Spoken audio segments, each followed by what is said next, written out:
तो गुरु भी ऐसे ही होते, संत ऐसे ही होते, ऋषि ऐसे ही होते हैं, मुनि ऐसे ही होते हैं, साधु संत ये सब ऐसे ही बहते हैं करुणा से, बस बिना किसी पचड़े के, बिना किसी इसके बह रहे हैं। और आपके भीतर ये गुण आ गया तो आपकी जिंदगी तो ऐसे ही बन गई, ईगोलेस हो गए। हर जगह ईगो खड़ा हो जाता है, हर जगह एक एक मिनट में ईगो खड़ा हो जाता है।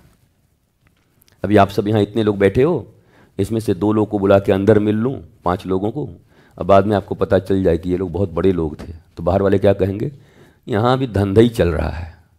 हाँ, माल लिफाफा वाले से मिलते हैं और बिना लिफाफा वाले से मिलते ही नहीं है। आए थे क्या करने के लिए, कुछ सीखने, क्या सीख के गए, 2 गाली और दे के गए और अशांति हो गई तुम्हारे जीवन में। वो ऐसे ही अशांति जिंदगी में है। आए, आपसे नहीं मिला, कोई बात नहीं, बड़ा लगता है मेरे प्रारब्ध में यही है, अभी पात्रता बनी नहीं है, अभी वो चीज नहीं मिलनी है, कहीं और से मिलेगी। प्रणाम किए, निकल गए। और ये तो बखिया उधेड़ दोगे जाकर, फेसबुक लाइव हो जाओगे थोड़ी देर में। अभी अभी मैं आनंदम धाम से निकल रहा हूं, मैंने बहुत नाम सुना था सदगुरु रितेश्वर का, पर 1 नंबर का ढोंगी, पाखंडी और लोभी आदमी है। लिफाफे वाले को अंदर बुलाया, बाहर गरीब जनता बैठी हुई थी, उनकी तरफ देखा भी नहीं। ऐसे ढोंगी पाखंडियों से भारत का कल्याण कैसे होगा, ये साधु के नाम पर कलंक है। मैं फेसबुक लाइव कर रहा हूं, अधिक से अधिक शेयर करें। बताओ कितना रुपया पैसा लगा के क्या पाने आया था, अब लाइव करके यही करता करता घर चला गया। फिर भूल गया, घर पहुंचने के बाद बोला अरे हम तो गए थे अपना दुख हटाने, एक नया दुख लेके और चले आए। और अब जब इसका मुंह देखे तब शेयर करते हैं और 4 कमेंट लिखना पड़ेगा। अब देखो मैं चेक भी करता हूं ना ये सब, कभी कभी ये फेसबुक, ये इंस्टा, तो आते हैं बिना कुछ सुने, आप क्या बोले हैं कुछ नहीं, 1 नंबर का ढोंगी है, 1 नंबर का पाखंडी है। तो मैं भी बड़ी मस्ती करता हूं कि भटकती हुई आत्मा, फेसबुक का भटकता हुआ आत्मा है, ये हर पेज में घुसता है, चंचल है, ये कहीं टिक नहीं सकता, हर जगह घुसेगा, गाली देगा, निकलेगा अपना। हम की भटकती आत्मा आ गई है कुछ देर के लिए, हम कि शांत हो पुत्र, शांत हो पुत्र, शांत हो पुत्र, भभूत लाके देता हूं तुमको, शांत हो जाओ। वो तो और भड़क जाता है ऊपर से, भभूत तू 1 नंबर का ढोंगी, हम कि शांति शांति शांति, बाद में क्रांति बेटा, बाद में क्रांति। कभी कभी हमारा भी मन रहता है मस्ती करने का, एक ही पर आधा घंटा हम भी गुजार देते, कुछ काम रहता है नहीं, क्या आओ तेरे से भिड़ लूँ, पहले मौज ले लूँ। तो 2-4 तो फिर सरेंडर भी हो जाते हैं कि गुरुजी आप नाराज क्यों नहीं हो रहे हैं, हम तो चाह रहे हैं कि आप क्रोधित हो जाइए, तो हम फिर कहें कि संत कहीं क्रोधित होते हैं, यही कहने के लिए आपको हम नाराज कर रहे हैं। तो ऐसे ऐसे लोग हैं दुनिया में, अपना दुख कैसे दूर करें उधर दृष्टि नहीं है। हम क्यों अभाव में हैं उसके लिए उद्योग नहीं कर रहे, उसके लिए परिश्रम नहीं कर रहे, उसके लिए चिंतन नहीं कर रहे, दृष्टि वहां पर नहीं है हमारी। जाते कुछ और काम के लिए, फंस किसी और जाते के लिए काम के लिए, कुछ पता ही नहीं चलता। एक मैया के घर में उसका भाई आया, लड़के का मामा, तो मैया ने कहा जा रसगुल्ला लेके आ सामने से। लड़का गया, आधे घंटे तक आया ही नहीं, क्या पता चला क्या हुआ। किसी ने कहा अरे रे तो हॉस्पिटल पहुंच गया, क्या हुआ, अरे बोला माथा फट गया उसका। तो मैया गई और पूछा फिर क्या हुआ, तो भैया मैं जा रहा था रसगुल्ला लेने, चौराहे पर 4 लड़के खड़े थे और कहते हैं अरे देखिए श्रवण कुमार जा रहे हैं, माता पिता के भक्त। वो उल्टा पल्टा बोलते थे, मैया की बोलती, पिता थे नहीं, मतलब मैया ऐसी है वैसी है। सो मैया क्रोध आया और भिड़ गया वहीं पर। तो वो लोग 5 थे, हमारा मुंडी फोड़ दिए सब। तो फूटे हुए मुंडी पर मैया ने एक झापड़ और मारा। डॉक्टर बोले तो पागल हो गई क्या, कोई अपने बेटे को ऐसे और दुख में मारता है। तो मैया ने एक ही बात कहा, मैंने तुझे कहाँ भेजा था, रसगुल्ला लाने। तेरी माँ कौन है, मैं या वो चौराहे पर खड़े थे वो लोग, कौन है तेरी। बोला तुम हो। पर तू बात किसका माना। बोला आप ही के लिए जा रहे रसगुल्ला लेने। पर अंततः बात किसका माना। वो लोग चाहते थे तुमसे लड़ना, तुम्हें भड़काना, तुमने माँ की बात नहीं सुनी, रसगुल्ला नहीं लाए, भिड़ के अस्पताल पहुंच गए। तो तू मेरा बेटा नहीं हो सकता, तू चौराहे वालों का बेटा है, उन्हीं का बेटा है, मेरा नहीं हो सकता। आपने देखा है आप अपने जीवन के लक्ष्य को कैसे कैसे मिटाते हैं, क्या सोच कर आए हैं, फिर क्या हो जाता है। तो लक्ष्य के प्रति गंभीर रहो। अगर ब्रह्म विद्या पानी है, आत्मविद्या पानी है, तो बहुत गंभीरता से होगी। कभी आपने देखा है वो उनका मैं हर बार सुनाता हूं, आरुणि का और वो दूध पीने वाला, उनका क्या नाम था, मैं भूल ही जाता हूँ, एक गुरु भक्त थे, क्या क्या नहीं किया उनको। ए तू खाना नहीं खाएगा, ए तू दूध नहीं पिएगा, ए तू ऐसे रहेगा, वो जितना कर सकते थे करते थे, पर वो अपने लक्ष्य पे निर्धारित। हाँ गुरुजी, हाँ गुरुजी, हाँ गुरुजी, मुझे सीखना है, सीखना है, सीखना है। हम लोग भी करते हैं पर सिर्फ पैसे के लिए करते हैं। मैंने बड़ी बड़ी ठेकेदारों को देखा है, बड़ी बड़ी 1000 करोड़ के, जहाँ से ठेकेदारी मिलती है, बड़े साहब जो होते हैं, उनकी पत्नी घर में है और साहब अभी स्नान कर रहे हैं, उसी समय उनका कुत्ता पोटी कर दिया। तो वो आइए करे, अरे रे ऐसे कचरे, अरे अरे भाभी जी हटी हटी हटी, भाभी जी मेरे रहते आप, कुत्ता का पोटी साफ कर रहा है साहब का। 500 करोड़ का आदमी था, हम कहे वाह कमाल आदमी भाई। और घर में अगर एक इधर कुछ गिरा रहे, सफाई नहीं है यहां पर, हम क्या अभी पोटी साफ कर रहे हो, किस लिए?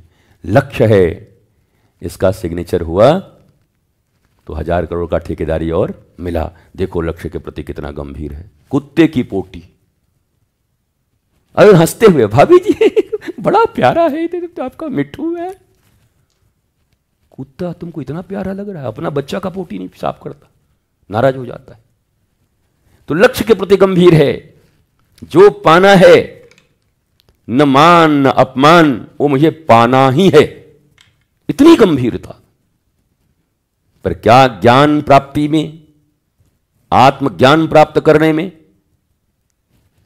संत ऋषि मुनि जिनसे सीखना चाहते हैं, इतना समर्पण होता आपका? नहीं होता, केवल प्रबंध है बस। मैं कहता हूं एक होता है संबंध, एक अनुबंध, एक प्रबंध। संबंध तो है नहीं दुनिया में, उसको तो भूल ही जाओ। संबंध तो एक ही है तुम्हारा, जिसे आत्मा परमात्मा कहते हैं। सारी दुनिया प्रबंध पे चल रही, मैनेजमेंट पे। और जिनके साथ तुम समझते हो बहुत अच्छा रिलेशन है, वो भी अनुबंध है, एग्रीमेंट। विवाह होते हैं, तलाक हो जाता है। क्यों? अरे इतना बढ़िया से शादी किए थे, बैंड बाजा बजवा के, क्या हुआ? हाँ हमारे मन के अनुसार नहीं चल रहा है ये। तो सब एग्रीमेंट है, मन के अनुसार चले तो ठीक, नहीं चले तो ब्रेकअप, मामला खत्म। और इसको हम संबंध कहते हैं। संबंध नहीं है ये संबंध। और कई जगह पता है कि एक नंबर का गधा है, मूर्ख है ये, मूढ़ है, पर इसके सिग्नेचर से 100 करोड़ मिलने वाला है। तो इसी को शायद कहते हैं कि वक्त आने पर गधे को भी नहीं, वो हम कैसे कहें, वो आप लोग कहिए। गधे को क्या बनाते हैं? आप लोग बोलिए, हम नहीं बोलेंगे क्योंकि हमने तो नहीं बनाया अभी तक, पर बनाते हैं। क्यों? लक्ष्य है उनका, उनको पता है, मैनेजमेंट है ये। बोला अरे यार ये एक बार हो जाने दे, फिर इसको बताऊंगा, इसी का सिग्नेचर होगा, इसी को बाद में ठोकूंगा। लेकिन अभी प्रबंधन ऐसा है कि कराना है काम। तो या तो अनुबंध पर हो या प्रबंध पर हो, संबंध कहां है? संबंध तो कोई हिम शिला जो पिघली हुई है, बह रही है गंगा की तरह। गुरु की वाणी, गुरु की धारा, गुरु का प्रेम, गुरु की करुणा, संत की करुणा, आत्म। गुरु किसको कहते पता है तुमको? वही जो आत्म तत्व के ज्ञाता होते हैं। जरूरी नहीं कि उनको गुरु ही कहो। गुरु एक शब्द है, अंधकार से प्रकाश की ओर जो ले जाता है, ऐसे कहते हैं, जो सॉल्यूशन की ओर तुमको ले जाता है। तुम्हारी जो परेशानियां हैं ना, जो सवाल हैं, उसका जो उत्तर देता है उसको गुरु कहते हैं, सीधी बात। उसी को आत्मज्ञ कहते हैं, उन्हीं को तत्वदर्शी कहते हैं, उन्हीं को ब्रह्मनिष्ठ महापुरुष कहते हैं, उन्हीं को संत कहते हैं। ये सब जितने भी शब्द बड़े धार्मिक हैं, बड़े गुरु हैं, बड़े तत्वज्ञ हैं, बड़े ऋषि हैं, बड़े मनीषी हैं, बड़े, बस केवल इतना ही। He knows how to live a blissful life. वो जानते हैं कि मस्ती का जीवन कैसे जिया जाता है, और तुमको भी दे सकते हैं वो। अगर तुम्हारा समर्पण हुआ तो तुमको भी दे सकते हैं। उन्हीं को गुरु कहते हैं। ये नहीं है ये केवल वो कपड़ा और गाड़ी और बड़ा बड़ा ये 5, हमारे गुरु के पास तो इतने गाड़ी है, हमारे गुरु के इतने आश्रम हैं, और क्या हुआ? बोले ये ढकोसला लाल ही रह गए जिंदगी भर चेला, हाय हाय करते मर गए। गुरु की पहचान तो तब है जब शिष्य के जीवन में आनंद, उमंग, आह्लाद आ जाए। पर गुरु भी, कबीरदास कहते हैं, गुरु बेचारा क्या करे, चेला जब सीखने को तैयार ही ना हो तो गुरु क्या कर सकता है कोई। शिव जी जैसा, महादेव जैसा गुरु, रावण का महाराज कहाँ कुछ बना पाए। 1 लाख पूत 1.25 लाख नाती, ता रावण घर दिया ना बाती। महादेव के चेला को और ये हाल, तो सीखना ही नहीं चाहता था अहंकार में। खबरदार, भोलेनाथ को कहता था आज अभिषेक करना है। अच्छा अभिषेक करना है और जाके मंदिर में कहो कि 4 बजे आ जाना सुबह यहाँ पर। शिव जी को कहता था कि आ जाइएगा इतने बजे, अभिषेक करना है।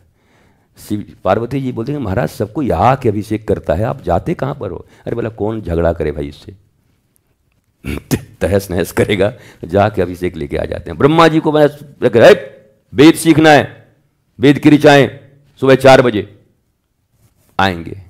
सब जानते थे कि एक दिन जाएगा, ये मानेगा नहीं, कौन इससे उलझे। तो कभी कभी आप देखोगे किसी संत को, भगवंत को, महंत को आप गाली दो, गलौज दो, वो चुपचाप निकल जाते हैं, क्यों, उनको पता होता है कि फूटेगा कुछ दिन में। तो हम काहे फोड़ें, अपने ही फूटने वाला है, नहीं समझे, खुद ही फूट जाएगा, हम क्या फोड़ें। तो सरेंडर करिए, समर्पण किसके प्रति, ज्ञान के प्रति पूर्ण समर्पण रखिए, ज्ञान के प्रति, आनंद के प्रति।